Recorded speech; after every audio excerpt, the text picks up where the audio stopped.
The Agribusiness Report. I'm Tony St. James, and we're joined today by the Honorable August Pfluger. He represents the 11th Congressional District of Texas, sits on the Foreign Affairs Committee, Homeland Security Committee, and sits with us today in 1302. This is an alternate room for the House Ag Committee. Good to see you. Well, Tony, thanks for having me. It's good to see you as well. And welcome to Congress. You've been here for a few months now. You feel like you've got your sea legs. Well, you know, I'm still obviously learning, but the one thing that I don't need much help on is the passion for representing agriculture. It's a national security issue. And it's nice to be able to come up here and use the family background, what we've done for generations, and to educate my colleagues on why it's so important. I would imagine when we go through the list of members, those who have working knowledge of the sheep and goat industry, there's probably not many of them. I'm guessing that I'm probably the only person in Congress who's actually stomped on wool and mohair as a kid. I got a lot of experience. I was actually pretty good at it. Of course, our parents were always kind of looking around saying, all right, now get back to work. But you're right. It's nice to have that experience in that and cattle and a little bit of farming, but mostly in ranching. When we talk about the livestock, one of the issues maybe we don't hear a lot about here in D.C., but is very important for the producer, predator control. Tell me what's on your radar when we talk about predator control. It's a huge issue for the ranchers in Texas, you know, specifically West Texas, and as you go south from our district down into you know, kind of Sutton County and Schleicher County, and these areas where a lot of sheep and goats are raised. I mean, San Angelo was the wool capital of the world, and we have a tremendous amount of sheep and goat production. But the biggest threat right now is predator control. $230 million annually is the loss that we're talking about here. Hogs, coyotes, you know, you've got a number of things. And of course, what we're pushing back against are bad policies that prevent the ranchers from doing what they need to do to protect their flocks.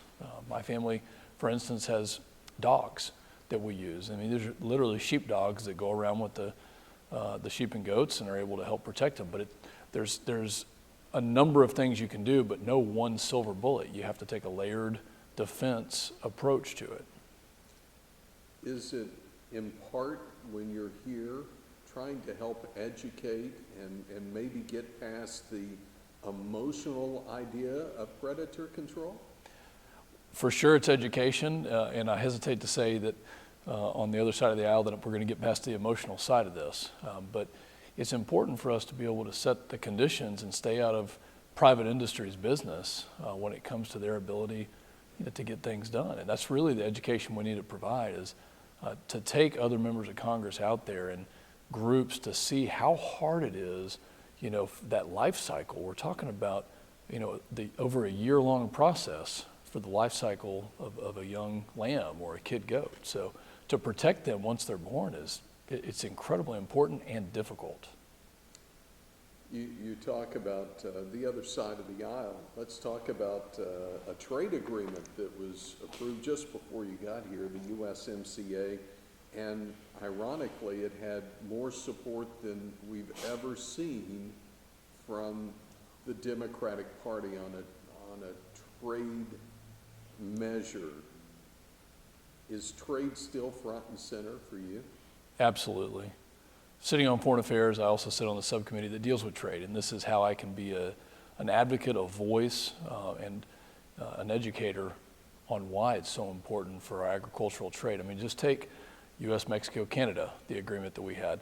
Texas is Mexico's largest trading partner, and a lot of those products come from West Texas, whether it's cotton or beef, sheep and goats, or anything. And so we do need a level playing field, and I think it was nice to see the other side of the aisle come to the table and say, yes, this is something we want, especially through the Rio Grande Valley. They know how important that is for us to be able to export those products. And so what you'll get out of me is somebody who has a passion for agriculture, but also understands trade and why it's so important that countries like China and other ones be held accountable for unfair trading practices, which is exactly what President Trump did in these trade agreements that he did over the last 3 or 4 years. So we're talking about providing opportunities, if you will, for producers to do their job and make a profit, a fair amount for that. But sometimes things just get in the way. How important is a safety net? Well, it's critical, and I don't have to tell anybody this in West Texas right now. The drought that we've been through, and thank goodness in the last couple of weeks we've gotten some rain, and you know, that's when you depend on things that are out of our control, like the weather, for your livelihood.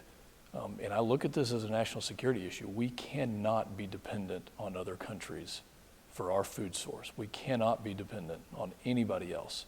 We have the resources in this country, and we need to take it in that perspective, that this is a national security issue. The pandemic taught a lot of us that, and we're going to continue to educate other people who didn't quite get there, potentially on the other side of the aisle, that food doesn't grow on a shelf and it takes a long time to get there. It takes a lot of persistence. So having a safety net where the farmers and the ranchers, whether it's a livestock indemnity program or WIP Plus, which takes into account natural disasters, which a drought has been authorized for the last couple of years. Those are very critical to help our producers sustain their business and feed this country. Don't mean to throw you a curveball, but you also have another huge industry in your district as well, the oil and gas industry. And you look just back a year ago where we were with the price of oil and where we even went to negative price of oil. We've seen a rebound. What are you seeing as far as that industry goes? And is the future looking bright or dim right now? We have seen a rebound. Thankfully, their production numbers are back up, rig count is back up. Unfortunately for Americans, and in large part due to some of the policies that we see coming out of the Biden administration, where there is a full-on assault against the oil and gas industry, we as Americans are going to see higher prices at the pump. Some of these are natural forces, but a lot of these have been, are a result of the policies that we've seen. So I look at this the same way I do as agriculture, that this is a national security issue. And you're going to hear me say that a lot, but it is when you're providing affordable, reliable energy, not just to Texans, but also throughout the rest of our country. And in fact, we are now the #1 producer in the world, exporting more than we import. And we've lowered emissions, we've done all the right things, and the other side of the aisle is now really bent on cutting our knees out and ending this industry.